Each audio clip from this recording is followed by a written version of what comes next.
Bueno, continuando con nuestro libro de mi prima Rachel, vamos a continuar el capítulo número 17. Cuando mi prima y yo entramos en la sala, todos los presentes se pusieron de pie. Empujaron las mesas, se oyó un arrastre de pies, un rumor de voces reprimidas. Todas las cabezas se volvieron a mirarnos. Rachel se detuvo un momento en el umbral. En esto descubrió el árbol que se alzaba al fondo y lanzó una exclamación de placer. Se había roto el silencio, y de todos los pechos se levantó un murmullo de simpatía y de contento al observar la sorpresa de Rachel. Mi prima y yo ocupamos nuestros sitios en ambos extremos de la mesa principal, y Rachel tomó asiento. Los demás hicieron otro tanto, y en el acto brotó un clamor de charla y conversaciones. El tintineo de la cuchillería y el chocar de los platos, entre risas y excusas, cada comensal daba codazos y empeñones al vecino. La cocina se había lucido. En ninguna cena de Navidad de que guardara yo recuerdo habíamos tenido abundancia como aquella. Pato al horno, pavo asado, cuartos de vaca y de carnero, enormes jamones ahumados, decorados con escarolas, tortas y empanadas de todas formas y tamaños, budines henchidos de frutas secas y fuentes de la delicada y frágil pastelería que Rachel había confeccionado con la ayuda de las chicas de Barton. Fue entonces cuando observé que cada uno de nosotros tenía junto al cubierto un paquetito a nuestro nombre, escrito con letra de Rachel. Todos parecían haberlo descubierto al mismo tiempo, y por espacio de unos instantes olvidáronse los manjares para rasgar precipitadamente las envolturas. Con un vuelco repentino del corazón, caí en lo que había hecho mi prima. A cada uno de los presentes, hombres y mujeres, les había puesto un regalo. Ella misma los había envuelto, acompañado cada uno de una notita. No era cosa grande o magnífica, sino alguna chuchería que había de complacer a todos. Cuando mis vecinos se dedicaron otra vez a comer, abrí yo mi obsequio. Lo desenvolví sobre las rodillas bajo la mesa, resuelto a que nadie más que yo viese lo que me había regalado. Era una cadena de oro para las llaves con un disco en que iban grabadas nuestras iniciales, P.A.R.A., y al pie la fecha. Me quedé un momento con el llavero en la mano y luego me lo guardé furtivamente en el bolsillo del chaleco. Miré a Rachel, que me estaba observando, y le sonreí. Alcé la copa y ella me correspondió levantando la suya. Nunca me había sentido más feliz. La cena proseguía bulliciosa y alegre. Vaciábanse las copas para volver a llenarse. Hacia el centro de la mesa alguien se puso a cantar. Repitió otro la canción y los de las otras mesas se agregaron a ellos. Los pies llevaban el ritmo golpeando el suelo. Cuchillos y tenedores marcaban el compás de los platos. Mecíanse los cuerpos con rítmico alborozo, y a mi izquierda la señora Jones, mujer de pocas palabras, me dijo que tenía yo unas pestañas demasiado largas para ser varón. Por fin, recordando la forma en que Ambrosio escogía a la perfección el momento, golpeé ruidosa y reiteradamente en la mesa. Las voces se apagaron. Los que así lo deseen, anuncié, pueden salir y volver luego. Dentro de 5 minutos, la señora Alde y yo distribuiremos los regalos del árbol. Muchas gracias, señoras y caballeros. La gente se aglomeró ante las puertas tal y como yo esperaba. Los que se quedaron arrimaron bancos y bastidores contra la pared. Una vez entregados los obsequios del árbol y tras habernos marchado nosotros, los que se hallaran en condiciones para ello sacarían a bailar a su pareja, y la algazara se prolongaría hasta la medianoche. Me acerqué al grupito reunido al lado del árbol. Ahí estaban el ministro Pascoe, su mujer, sus hijas y un clérigo, así como mi padrino y Luisa. Esta tenía buen semblante, aunque un tanto pálido. Estreché la mano de todos. La señora Pascoe, sonriendo con nada de dentadura, exclamó con efusión: «Se ha superado usted. Nunca habíamos disfrutado tanto. Mis hijas están en la gloria». Con un clérigo entre las dos, así lo parecía, por supuesto. «Me alegro de que les haya parecido bien», dije, y volviéndome a Rachel: «¿Has disfrutado mucho?». Sus ojos sonrieron al cruzarse con los míos. «Figúrate tú, tanto que me dan ganas de llorar». Saludé a mi padrino. «Buenas noches, señor, y felices Pascuas». «¿Y Esther, qué tal?». «Muy frío», me contestó con brusquedad. «Frío y lóbrego». Su tono era desabrido. Estaba de pie con las manos a la espalda. ¿Le habría contrariado algo de la cena? En eso advertí que miraba a Rachel. Mi padrino tenía los ojos fijos en el collar que mi prima llevaba al cuello. Se dio cuenta de que yo le miraba y se volvió para otro lado. Por un momento creí hallarme de nuevo en el cuarto curso de Harrow y que el maestro me sorprendía copiando de otra lección de latín. Luego me encogí de hombros. Yo era Philip Adley y contaba 24 años, y nadie en el mundo, y menos mi padrino, podía ordenarme a quién debía hacer o no hacer regalos de Navidad. La gente volvía a la sala con andar premioso. Se acercaron al árbol riendo, murmurando, agolpándose todos, al tiempo que Rachel y yo nos colocábamos junto a él. Nuestra buena media hora gastamos en distribuir los regalos, dedicando unas palabras a cada convidado. Terminado el reparto y aceptado el último obsequio con una reverencia, siguió un repentino silencio. La gente reunida en grupo numeroso junto a la pared esperaba que yo dijese algo. «Feliz Pascuas a todos y cada uno de vosotros», fueron mis palabras, y me respondieron en un grito unánime: «Felices Pascuas, señor, para usted y para la señora Ashley».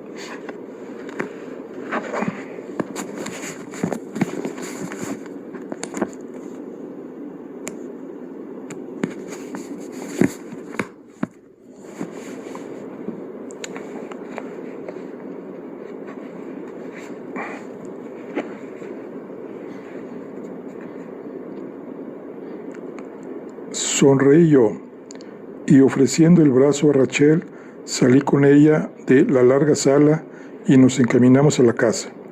Los demás nos siguieron. La señora Pascoe, que sin duda vino a este mundo y que el cielo la perdone, para destruir toda armonía con su lengua enredadora, se dirigió a Rachel y le dijo: «Qué hermoso collar de perlas lleva usted, señora Adley. No he tenido ojos para otra cosa en toda la velada». Rachel sonrió y acarició los sartas con los dedos. «En efecto», respondió, «es una joya muy preciada». «Preciada, ya lo creo», comentó mi padrino con retintín, «como que vale una fortuna». Me figuro que solo Rachel y yo notamos el tono de su voz. Mi prima lanzó una mirada a mi padrino, perpleja, y ya iba a decir algo cuando me adelanté. «Me parece que ya están ahí los coches». Y fui a colocarme a la puerta del salón. Hasta la señora Pascoe, por lo general tan sorda a toda insinuación de despedida, comprendió por mi actitud que para ella la velada había llegado a su desenlace. «Venid, niñas, las dos estaréis muy cansadas y mañana nos espera un día muy ajetreado. La familia de un pastor, señor Adley, no haya descanso en Navidad». Acompañé a la familia Pascoe hasta la puerta. Cuando su coche se alejaba, El de los Kendall se acercó a su vez. Volví al salón y lo encontré cierto, sin más alma viviente que mi padrino. Luisa y la señora Alley están arriba, me dijo. Celebro tener esta ocasión de hablar 2 palabras contigo, Philip. Me acerqué a la chimenea y me quedé plantado con las manos en la espalda. Sí, ¿de qué se trata? Por un momento mi padrino no contestó. Se hallaba visiblemente turbado. No tuve oportunidad de verte antes de mi salida para Exeter, me dijo luego. En otro caso, te habría hablado de esto previamente. En fin, Philip, he recibido una comunicación del banco que me parece en verdad inquietante. Del señor Koch, supongo. Así es. Me informa que la cuenta de la señora Alley se halla en descubierto por varios cientos de libras. Me quedé frío, mirando fijamente a mi padrino. A poco cedió la atención y el color me volvió al rostro. ¿Cómo? Exclamé. No lo comprendo, prosiguió él, paseando por la pieza. Los gastos que pueda tener aquí son muy pocos. Vive como huésped tuyo y sus necesidades serían escasas. Lo único que se me ocurre es que esté enviando el dinero fuera del país. El corazón me golpea en el pecho. Es muy liberal. Ya lo habrá observado usted. Esta misma noche tenía un regalo para cada uno de nosotros, pero eso no basta con unos chelines. Para justificar esos cientos de libras, tendría que haber pagado esos regalos en 12 veces su valor. No dudo de su largüeza, pero si fuera eso, solo no se comprendería tal descubierto. Se ha gastado dinero en el arreglo de la casa por iniciativa suya. Para el dormitorio azul se han comprado ciertas cosas. Debe usted tomar todo eso en consideración. Es posible, mas con todo subsiste el hecho de que la suma que acordamos pagarle trimestralmente se ha duplicado ya, o poco menos que triplicado, a causa de las cantidades que ha ido sacando. ¿Qué vamos a hacer en adelante? Doblemos, tripliquemos la cantidad que le damos ahora, repuse. Por lo visto, lo que le asignamos no era suficiente. Mi padrino fruncía los labios. Yo estaba deseando acabar, poner fin a la cuestión. Y otra cosa, Phil, agregó molesto, no tenías derecho alguno para sacar del banco ese collar. No comprendes que forma parte de los bienes y que no estás facultado para retirarlo. Es mío. Bien puedo hacer lo que se me antoje con lo que me pertenece. Los bienes no te pertenecen todavía. ¿Y qué? Repliqué con un ademán. 3 meses se van pronto. Al collar no le ha de pasar nada en manos de mi prima. Mi padrino irguió la cabeza y me miró. Yo no estoy muy seguro de eso. Lo que daban a entender sus palabras me llenó de furia. Por Dios, exclamé, ¿qué insinúa usted? ¿Que Rachel es capaz de vender ese collar? Por un momento mi padrino nada contestó. Desde mi visita a Exeter me contestó al fin, he sabido algo más acerca de tu prima Rachel.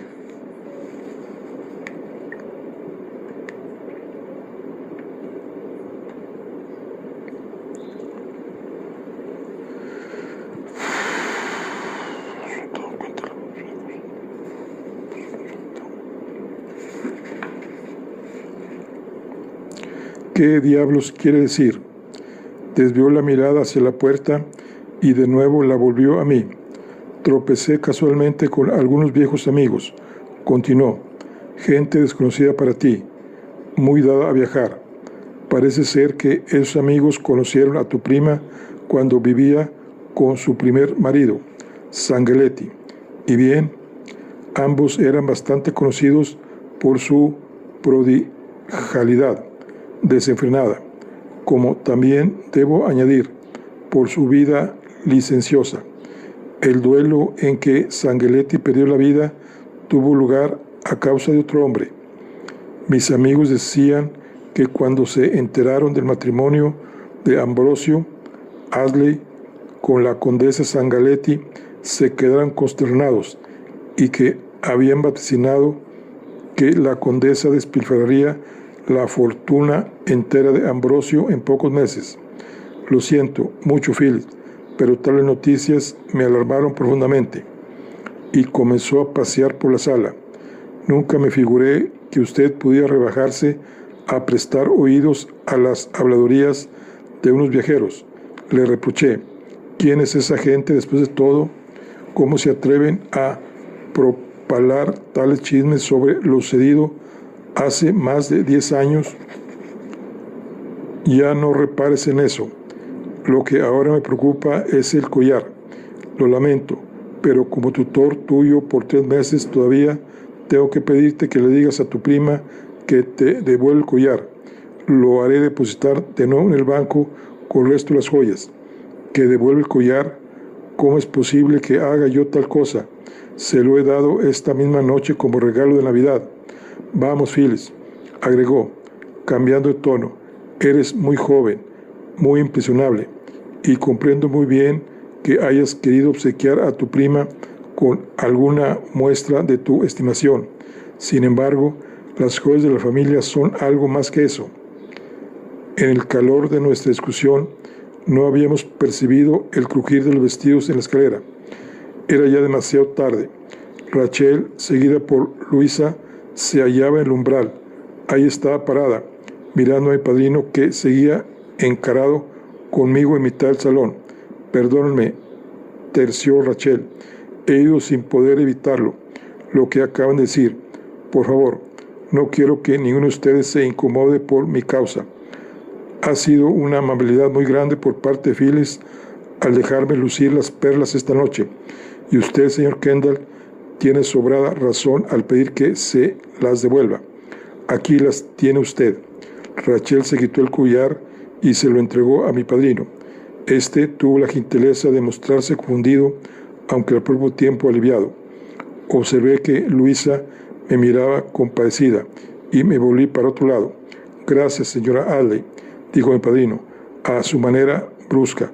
Usted comprenderá que este collar no es sino para parte de los bienes y que Phyllis no tiene autoridad para retirarlo del banco.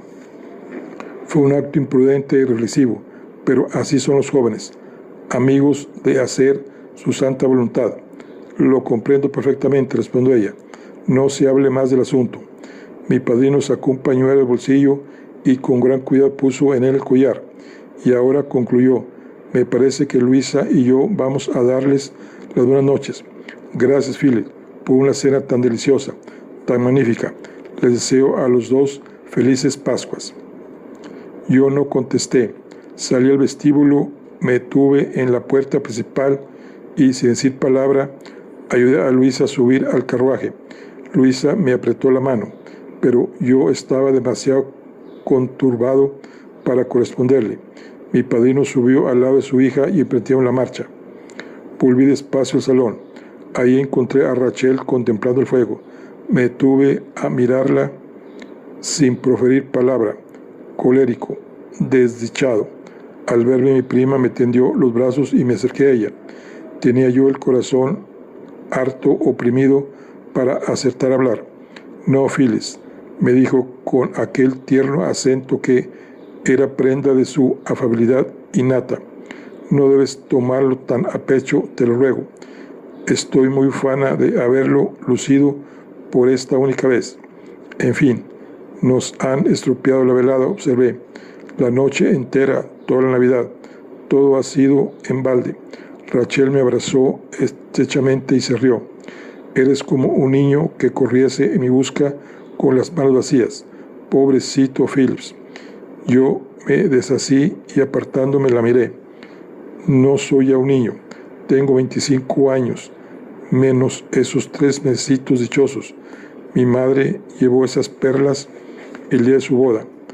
Y antes de que ella la lució mi tía, y antes aún mi abuela. ¿Comprendes por qué deseaba yo que tú también la lucieras? Rachel se apoyó en mis hombros y me besó otra vez. Naturalmente, por eso me sentí tan feliz y orgullosa. Tú querías que las luciera porque sabías que si me hubiese casado aquí y no en Florencia, Ambrosio me las habría regalado el día de nuestra boda. Yo nada respondí. Ya mi prima me había dicho semanas atrás que me faltaba penetración. Aquella noche yo podría haber dicho de ella otras tantas. Momentos más tarde, Rachel me dio una palmada en el hombro y subió a acostarse.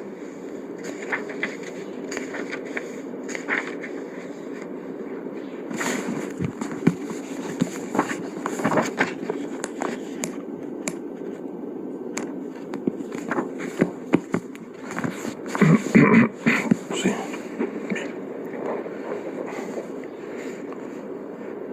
Capítulo 18. De la Pascua en adelante se observó cierta frialdad entre mi padrino y yo. Que él hubiese prestado atención a unas hablillas falsas y mezquinas era ya bien lamentable, pero más me irritaba que se aferrase a esa cláusula del testamento que me imponía su autoridad por 3 meses todavía.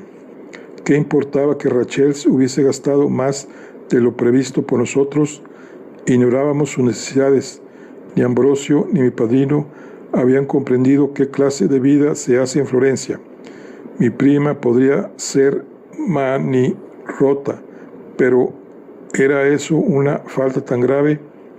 Mi padrino acusaba a Rachel de haber derrochado su asignación. Pues bien, a mí tendría que acusarme de malgastar disolutamente en el arreglo de la casa. Pasado el día del Año Nuevo, resolví hacer algunas mejoras en la finca, que iba a ser mía, pero no solo en los jardines. Seguían las obras en la terraza delante de las tierras.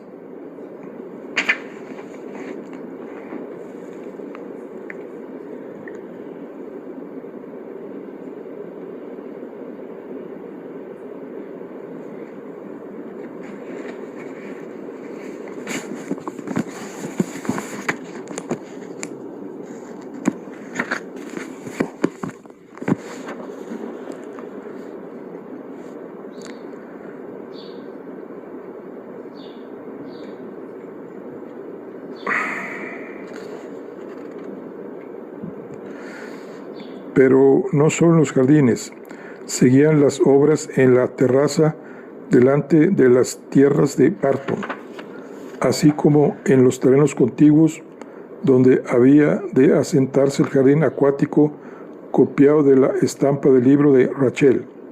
También había resuelto reparar la casa. Bien poco era lo que se había hecho en ese sentido desde largo tiempo atrás. Subsanaría ahora el abandono en que se la había tenido, y si mi padrino torcía el gesto y hacía sumas en su libro borrador, que se fuera al diablo. Así pues emprendí la obra por cuenta propia, y antes del último de enero, entre 15 y 20 jornaleros estaban trabajando en el tejado o alrededor del edificio, así como en el interior de la casa, decorando techos y paredes con arreglo a mis instrucciones. Hallaba yo gran satisfacción imaginándome la cara que pondría mi padrino cuando le presentasen las cuentas por tales obras. Las reparaciones que se hacían en la casa me sirvieron de excusa para no recibir invitados, con lo que se puso fin por algún tiempo a los ágapes domingueros. Me libré pues de las habituales visitas de los Pascoe y de los Kendall, y dejé de ver la cara a mi padrino, que era en parte lo que me había propuesto. Cierta mañana, a principios de la primavera, Secombe vino a decirme que Sam Bate, el del pabellón, estaba enfermo, y deseaba que fuese a verle, pues tenía algo de importancia que darme. Por la tarde me llegué dando un paseo al pabellón con objeto de hablar con Sam. Lo encontré sentado en la cama y frente a él, sobre la manta, estaba extendida una de las casacas que pertenecieron a Ambrosio y que Bate recibió como regalo el día de Navidad. Reconocí en ella la de color negro, que no había visto antes y que Ambrosio debió de adquirir en Italia para la época calurosa. Vaya, Sam, siento mucho encontrarte en cama. Le dije, ¿qué te pasa? Es la misma tos de siempre, señor Alley, que me agarra todas las primaveras. Tienes que enviar a tu hija a ver a la señora Alley para que te mande alguna infusión con que curarte. Sabe mucho esas cosas. El aceite de eucalipto es uno de sus remedios. Así lo haré, señor Alley, así lo haré. Pero antes pensé, debía rogarle que viniera usted mismo por tratarse de la carta. Baté bajó la voz y puso cara preocupada como la situación requerida. ¿Qué carta, Sam? Señor Alley, el día de Navidad usted y la señora Alley bondadosamente nos obsequiaron a algunos de nosotros con prendas de ropa y otras cosas que pertenecieron al difunto amo, y conste que estamos muy orgullosos todos nosotros de haberla recibido. Ahora bien, a mí me dieron esta casaca. Hizo una pausa y pasó la mano por la prenda. Esa misma noche me la traje, pero no quise ponérmela, señor Alley. Se habría tomado por una presunción de mi parte. Ya usted me entiende, señor. Así es que la guardé en la cómoda y de vez en cuando la sacaba para contemplarla. Luego, cuando me dio esta tos y tuve que meterme en cama, me entraron ganas de ponerme la casaca, cosa que hice ayer por primera vez, señor Alley. Fue entonces cuando descubrí la carta. Hizo una pausa, metió la mano bajo la almohada y sacó un sobre. La carta debió de deslizarse entre los forros, señor Alley. La sentí crujir y tuve el atrevimiento de rasgar los forros con una navaja. Y aquí la tiene usted, señor. Es una carta, tan claro como la luz del día, sellada y dirigida a usted por su propio tío. Hace tiempo que conozco su letra. Me causó una impresión tremenda encontrarla, señor, como si hubiese tropezado con un aviso del otro mundo. Y me entregó la carta. Contemplé aquella letra tan familiar y me dio un vuelco el corazón. Expresé a Sam mi reconocimiento y tras guardarme la carta en el bolsillo del pecho, estuve charlando unos minutos antes de separarme de su lado. Cierta intuición me indujo a recomendarle que no hablase a nadie del asunto. Así me lo prometió y salí del pabellón. Subí por el bosque hasta un sendero que corre por aquella parte de la finca lindante, con las tierras de Trenat y el paseo arbolado. Era el punto más alto de nuestras tierras, con excepción del faro al sur, y ofrecía una espléndida vista de los bosques y del valle hasta el mar. Al final del sendero, Ambrosio había mandado colocar un bloque de granito. Esto me había dicho medio en broma, medio en serio. Podrá servirme de lápida sepulcral cuando me muera. Imagínate aquí mi tumba, mejor que en la cripta familiar donde estaré con el resto de los Alley. Sobre la piedra, Ambrosio había hecho esculpir una coplilla que nos hacía reír cuando la leíamos juntos. Aquel día me detuve un instante, apoyar las manos en la losa, y no pude adoptar resolución alguna. Lo mejor del día había pasado ya, y se sentía más frío. Estaba el cielo surcado de nubes, y más allá de las marismas, en la bahía, el mar aparecía de un gris pizarra. Soplaba sobre la costa un vientecillo ligero, agitando los árboles que se extendían a mis pies. Tomé asiento junto a la losa y como un chico que reza porque haga buen tiempo el día de su cumpleaños, así rogué yo a Dios que aquella carta no trajese nada que pudiese trastornarme. Y con esto la abrí. Estaba fechada en abril del año anterior. Por consiguiente, Ambrosio la había escrito 3 meses antes de su muerte. Querido hijo mío, si mis cartas no han sido frecuentes, no es porque no haya pensado en ti. Durante estos últimos meses te he tenido presente en mis pensamientos, tal vez más que nunca, pero una carta puede extraviarse o ser leída por terceros. Por lo tanto, me he abstenido de escribirte. He estado enfermo, con fiebre y unas jaquecas terribles. Ahora me encuentro mejor, aunque no sé cuánto me durará. Puede volver la fiebre como también las jaquecas, y cuando estas me atormentan, no tengo conciencia de lo que hago ni de lo que digo. De esto al menos estoy seguro. De lo que no estoy seguro, sin embargo, es de la causa. Philip, hijo mío, estoy pasando por una tremenda angustia. Te escribí en invierno, me parece, aunque poco después caí enfermo, y no recuerdo qué pasaría con la carta. Es muy posible que en el estado en que me hallaba yo mismo la destruyese. Te hablaba en ella del defecto de tu prima, que tanta inquietud me causa. No sabré decirte si su falta es hereditaria o no, pero yo creo que sí lo es, como creo también que la pérdida de nuestro hijo, al que esperábamos desde hacía unos meses, hizo a Rachel un daño irreparable. Por cierto que en mis cartas no te había mencionado tal cosa, y es que estábamos a la sazón muy afectados. Por mi parte, cuento contigo y esto me consuela, pero el efecto de la mujer es más hondo. Rachel se había hecho muchos planes y proyectos, como ya te imaginarás, y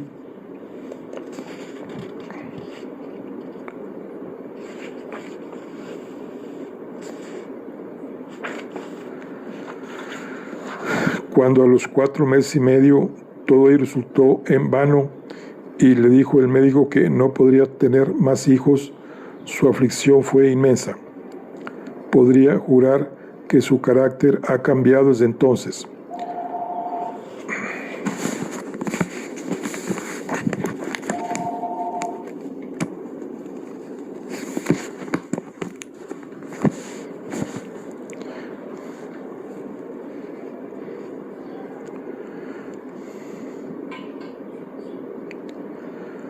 Podría jurar que su carácter ha cambiado desde entonces.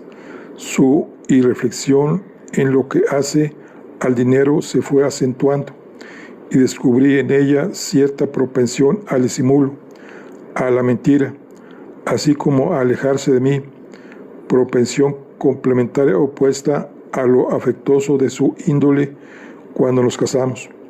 A medida que pasaban los meses, observé que Rachel solicitaba cada vez más, mejor que el mío, el consejo de ese hombre a quien me he referido ya en mis cartas, al signore Rainaldi.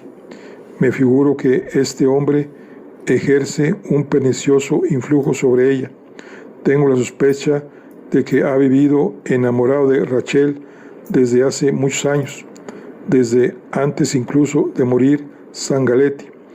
Y aunque hasta hace poco yo no habría creído ni por un instante que ella pensara en él en tal sentido, en la actualidad y dado el cambio de la actitud de Rachel para conmigo, ya no puedo estar tan seguro. Siempre que se hace mención del nombre de Rainaldi, noto en sus ojos una sombra y cierto tono en su voz que despiertan en mi ánimo la más terrible sospecha. Como la educaron unos padres irresponsables, como llevó una vida antes de su primer matrimonio y mientras éste duró, sobre la cual los dos hemos guardado reserva, he pensado a menudo que su código de conducta es diferente al nuestro. Puede que tenga el vínculo del matrimonio por poco sagrado. Sospecho que Rainaldi le da dinero. En realidad tengo prueba de ello. El dinero, y que Dios me perdone por decir tal cosa, es por ahora el único medio de llegar al corazón de Rachel. Hay ocasiones en que se porta como antes y entonces todo va bien. También que me digo que he sufrido alguna pesadilla y despierto de nuevo y la dicha de los primeros meses de nuestro matrimonio. Y a poco por una palabra, por un acto cualquiera, otra vez lo veo todo perdido. Bajo a la terraza y me tropiezo ahí con Rainaldi. Al verme, tu prima y él enmudece. Cierto día en que por haber entrado ella en la casa, Rainaldi y yo nos quedamos solos. El italiano me dirigió inopinadamente una pregunta acerca de mi testamento, que entre paréntesis había visto. Rainaldi cuando Rachel y yo nos casamos. Rainaldi me dijo que en la forma en que estaba, si yo muriese, mi esposa quedaría en el desamparo. Esto ya lo sabía yo y había escrito otro testamento que reparase tal error, el cual habría firmado y legalizado si hubiera tenido la certeza de que la propensión de Rachel a derrochar era cosa pasajera. A propósito, este Nuevo Testamento daría a Rachel posesión de la casa y de la finca únicamente mientras ella viviese, pues disponía que a su muerte pasaría a ser tuyas, y señalaba que la administración de la hacienda quedaría enteramente en sus manos. El documento continúa sin firmar por la razón que ya te expuse. Insisto en que es Rainaldi quien me ha interrogado tocante al testamento. Ella no me habla del asunto, pero habrán entre ellos. Lo del testamento fue en marzo. Se sabía que no estaba yo bien, obnubilado casi por mis jaquecas, y es posible que Rainaldi, al abordar el asunto, lo hiciera con ese espíritu calculador que le es propio, pensando qué bien podría morirme. Es muy posible que así fuera, no muy posible que entre ellos no se hable de esto. No tengo manera de saberlo. Frecuentemente la sorprendo con los ojos fijos en mí, extraños y vigilantes, y cuando la estrecho en mis brazos me parece como si tuviera miedo. ¿Miedo de qué? ¿A quién? Hace 2 días sufrí otro acceso de la misma fiebre que me tuvo postrado en marzo. El ataque se presenta de modo inesperado. Soy presa de dolores y náuseas que pasan pronto, convirtiéndose en una tremenda excitación mental que casi me impulsa a la violencia, y me acomete tal vértigo que a duras penas me sostengo en pie. Esto pasa a su vez y se apodera de mí un incontrolable deseo de dormir, a tal punto que me desplomo en la cama o en el suelo, sin fuerza alguna en las piernas. No recuerdo haber visto a mi padre en tal estado. Recuerdo sí que sufría de jaquecas y de ciertas indisposiciones, pero de los otros síntomas no. Phillips, hijo mío, tú que eres el único ser en el mundo en quien puedo confiar, dime qué significa todo esto, y si te es posible, ven en mi ayuda. No digas una palabra a nadie, sobre todo, nada me contes por escrito. Ven sin demora. Se ha adueñado de mí un pensamiento que no me deja en paz. Estarán tratando de envenenarme. Ambrosio. No destruí aquella carta. Hice un agujero bajo la losa de granito. Metí la carta en mi billetera y la enterré en lo más hondo de aquella tierra oscura. Luego alicé la superficie con las manos. Me alejé cerro abajo, atravesando el bosque hacia el paseo. Al acercarme a la casa, llegaron hasta mí las risas y la charla de los jornaleros, que concluido el trabajo volvieron a sus casas. Entré por la puerta posterior, cruzando el patio, y al sentir mis pisadas sobre las losas, Secome salió de la despensa y vino a mi encuentro, pintada la consternación en su semblante. Cuánto me alegro de que venga, señor. El ama anda preguntando por usted de hace rato. El pobre don ha sufrido un accidente y el ama está muy intranquila. Un accidente que ha pasado. Le ha caído encima una teja de las grandes, señor. Ya sabe usted lo sordo que se ha vuelto y cómo se resiste a abandonar el sitio donde toma el sol, cerca de la ventana de la biblioteca. La teja debe haberle caído en el lomo. No puede moverse. Me encaminé a la biblioteca. Ahí estaba Rachel, de rodillas en el suelo, apoyada la cabeza de Don en su regazo. Al oírme entrar, mi prima levantó la cabeza y me miró. «Lo han matado», me dijo. «Se está muriendo. Si hubieras estado aquí, no habría sucedido esto». Secome salió de la biblioteca y nos dejó solos. Las lágrimas que llenaban los ojos de Rachel se deslizaron por sus mejillas. «Don era tuyo. Os criasteis uno al lado del otro. No puedo sufrir que se muera». Me acerqué y me arrodillé en el suelo junto a ella, y cuando quise darme cuenta, ya no pensaba yo en la carta enterrada bajo la losa de granito, ni en el pobre Don que está a punto de morir. Solo pensaba una cosa: aquella era la primera vez desde que llegó a mi casa en que Rachel sufría no por Ambrosio, sino por mí.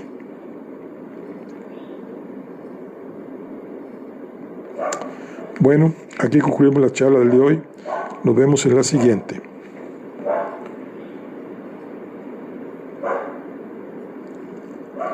Terminamos el capítulo 17 y 18.